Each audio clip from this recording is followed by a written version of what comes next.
오늘 설교 제목은 어디로부터냐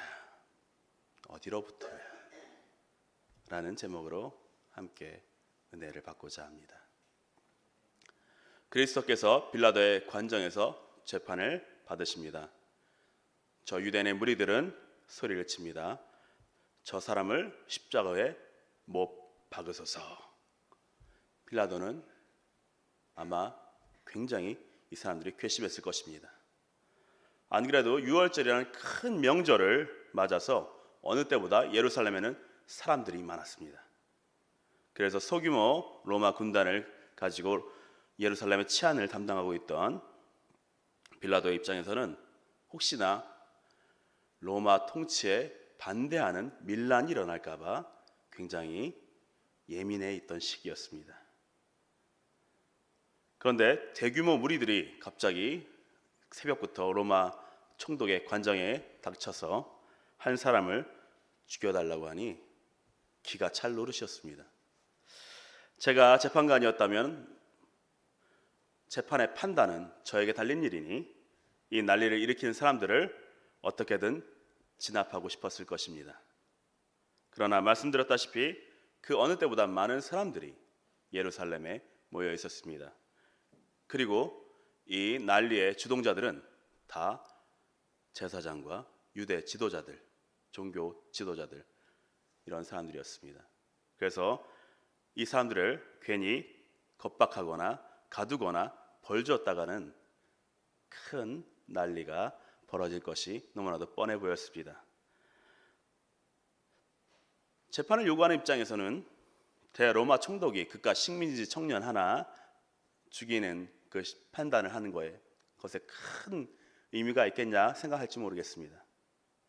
그러나 십자가에 못 박게 해달라고 식민지 백성들이 로마 총독에게 이렇게 강압적으로 나오는 것은 어떻게 보면 로마 총독의 권한에 대해 도전하는 일이었습니다. 그래서 총독은 어떻게든 이 찝찝하고 불쾌한 재판을 피하고 싶었을 것입니다. 그런데 민중들이 더 말합니다. 저 사람이 신의 아들이라고 스스로를 칭하니 정말로 죽일 사람입니다. 하나님 유일신앙인 유대인들에게는 하나님의 아들이라고 말하는 죄는 신성모독이란 죄가 되어서 죽을 죄입니다. 그러나 이런 유대인들과는 달리 로마 사람들은 모든 종교를 포용했습니다. 그러므로 신과 관련된 사람이라고 하니까 오히려 이 사람은 죽이면 안 되겠다라는 생각이 더 들었습니다. 그리고 총독의 아내 또한 밤새 이 사람 꿈 때문에 시달렸다라고 총독에게 말한 적이 있습니다. 그러니 더더군다나 건드리면 안 될 것 같다라는 생각을 했습니다. 빌라도는 어떻게든 저 사람의 말을 들어서 저 사람이 어떻게 대답하냐에 따라서 이 재판에서 벗어나게 해줘야겠다라는 생각을 했을 것입니다. 그래서 이런 질문을 합니다. 너는 어디로부터냐? 너는 어디로부터냐? 많은 의미가 담긴 질문입니다. 만약 이 질문의 대답에 예수께서 신의 아들이라고 대답한다면 둘 중에 하나이기 때문입니다. 진짜면 본인이 감히 재판할 수 없는 존재로서 그리스도께서 그것을 입증하시면 저 오만한 무리들로부터 빌라도도 예수도 이 재판에서 자유로워질 수 있습니다. 근데 예수께서 가짜시라면 미친 사람을 데리고 와서 나를 괴롭게 했으니 저 유대 지도자들한테 꾸짖으면서 빨리 돌아가라고 소리칠 수도 있었을 것입니다. 그러므로 어느 방향이든 이 재판을 피할 수 있는 그런 근거를 마련할 수 있는 것입니다. 그러나 이 너는 어디로부터냐라는 질문에 예수께서는 아무 대답을 하시지 않으셨다고 오늘 말씀은 기록하고 있습니다. 그래서 빌라도는 다시 한번 그리스도를 다그칩니다. 나는 너를 놓아줄 수 있는 권한도 있고 너를 십자가에 못 박을 권한도 있다. 그러니 대답해라. 그제서야 그리스도께서는 이렇게 대답하십니다. 위에서 주시지 않았더라면 나를 해할 수 있는, 네가 나를 해할 수 있는 권한을 가질 수 없었을 것이다. 그러므로 나를 너에게 넘겨준 사람들의 죄는 더 크다. 너무나도 일종의 선문답 같고 짧은 대화이면서 의미를 정확하게 알 수 없지만은 이 대화에서는 우리는 절대적인 하나님과 인간의 간극을 느낄 수가 있습니다. 그림을 하나 보겠습니다. 유진 전사님 그림 하나 띄워주시죠. 이 그림은 유명한 화가인 폴 고갱의 우리는 어디에서 왔습니까? 우리는 무엇입니까? 그리고 우리는 어디로 가고 있습니까? 라는 그림입니다. 이 그림은 고갱이 거의 말년에 그린 대작인데 고갱 스스로도 이것이 대작이라고 얘기할 정도로 자신의 역량을 모두 쏟아부은 역작입니다. 이 그림을 그린 이유는 이 그림을 남긴 후에 그가 자살을 하기 위해서였습니다. 일종의 유서로 이 그림을 남겼던 것입니다. 그 당시 그는 건강이 너무나도 악화되어 있었고 생활고에 시달렸으며 갓 20살 된 딸도 폐렴으로 잃었습니다. 극도의 스트레스 속에서 그는 자살해야겠다고 마음을 먹고 이 그림을 그리고 실제로 음독 자살까지 시도를 했지만 죽지 않고 6년을 더 살다가 죽었다고 합니다. 이 그림은 죽을 운명으로 태어나서 죽어가는 사람들에 대한 상징들로 가득합니다. 그가 이 그림을 그린 곳은 지상낙원이라 불리는 남태평양의 타히티라는 곳입니다. 그런데 그 지상낙원에서 고갱은 자신이 스트레스 속에서 모든 것을 죽음으로만 보았습니다. 고갱은 가운데 열매를 따른 사람의 모습을 기준으로 그 열매를 먹는 왼쪽에 작은 소녀를 보여주고 있습니다. 그리고 그림의 맨 오른쪽에는 생명의 탄생을 상징하는 아기가 있습니다. 그 아기 옆에는 세 여인들이 있는데 아무도 이 아기를 돌보지 않습니다. 아기에게 깔려져 있는 저 이불을 보십시오. 음침한 색입니다. 그림의 맨 왼쪽을 한번 또 보아주시기 바랍니다. 맨 끝에는 굉장히 노쇠해 보이는 노파가 있습니다.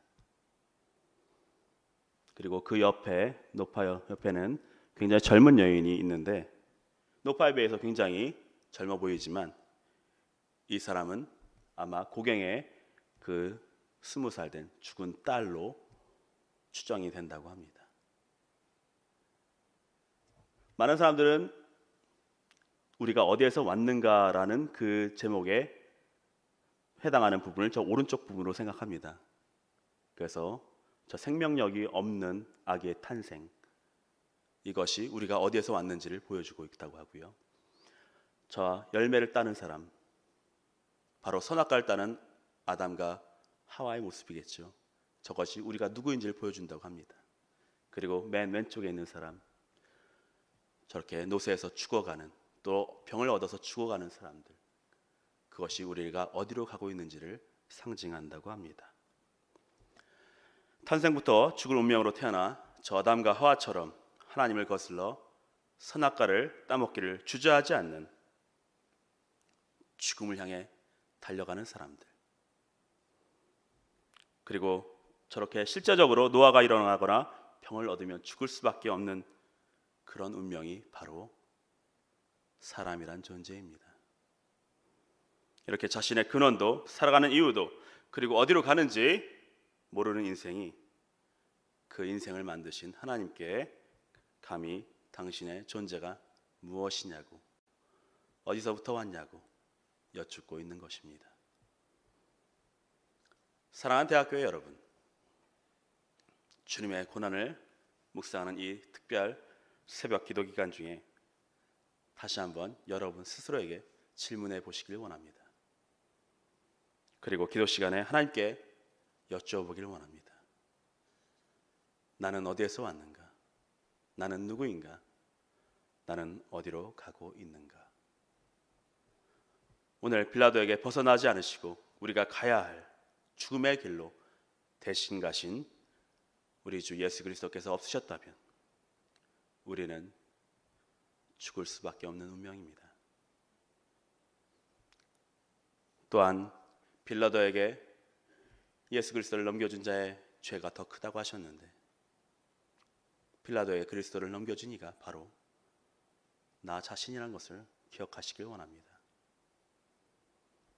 그리스도의 십자가의 구속이 우리를 죽을 운명에서 우리의 목적지를 죽음에서 영생으로 바꾸었습니다. 그 사실이 우리에게 정말로 사무치게 떠올려지길 원합니다. 그 사실이 우리의 삶을 변화시켜 가길 원합니다. 그 사실이 오늘 우리를 살아가게 하기를 간절히 축원합니다. 기도하겠습니다. 사랑의 하나님 아버지, 우리가 고난 주간 특별 새벽 기도회를 통하여서 주님을 다시 한번 묵상합니다. 또 우리 인간의 현 주소를 다시 한번 떠올려 봅니다. 나는 어디에서 왔어? 왜 살며 어디로 가는가? 이 근본적인 질문 앞에서 우리는 십자가의 구속만 우리의 살 길이라는 것을 알 수가 있습니다. 우리가 더욱더 십자가의 그 고난을 묵상하며 우리가 누구인지, 우리를 구속하신 그리스도는 누구신지, 그 그리스도를 보내신 하나님의 사랑은 우리에게 어떤 것인지를 깨닫는 시간들이 될 수 있게 베풀어 주옵소서. 경험하는 시간이 될 수 있게 베풀어 주옵소서. 그것이 우리를 살아가게 하여 주시옵소서. 감사하고 예수님의 이름으로 기도하옵나이다. 아멘. 기도 제목을 함께 나누길 원합니다. 먼저 내가 어디로부터인지 그것을 늘 기억하게 해달라고 기도해 주시길 원합니다. 이제 우리는 죽음에서 생명으로 바뀌었습니다. 죽음에서 영생으로 우리의 그 근원지가 바뀌었습니다. 예수 그리스도의 십자가의 구속으로 말미암아 우리는 영생을 향해 가고 있습니다. 그러므로 우리가 이 바뀐 인생에서 벗어나지 않게 해달라고, 날마다 이 영생을 가지고 다른 에게도 그 영생의 복음을 전하는 사람들이 되게 해달라고 기도해 주시길 원합니다. 두 번째로는 주의 은혜가 내 삶을 인도하게 해달라고 기도해 주시길 원합니다. 우리는 십자가 구속의 은혜를 받았습니다. 그 십자가 구속의 은혜가 내 삶을 인도할 뿐만 아니라 다른 사람의 삶도 인도해 나갈 수 있도록 우리가 선한 영향력을 펼쳐나가게 해달라고 기도해 주시길 원합니다. 특별히 우리가 속한 대학교 안에 있는 교회 가운데 더욱더 크신 하나님의 은혜가 있게 해달라고 기도해 주시길 원하며, 또한 우리 KC대학교에 우리에게 있는 은혜가 흘러가게 해달라고 기도해 주시길 원합니다. 그러면 마침내 우리 대학교뿐만 아니라 대학교에 속한 모든 지역사회가 변화되게 해달라고 기도해 주시길 원합니다. 이 제목들을 놓고 또 각자 가져오신 제목들을 놓고 우리 주여 일창하시고 기도하시도록 하겠습니다.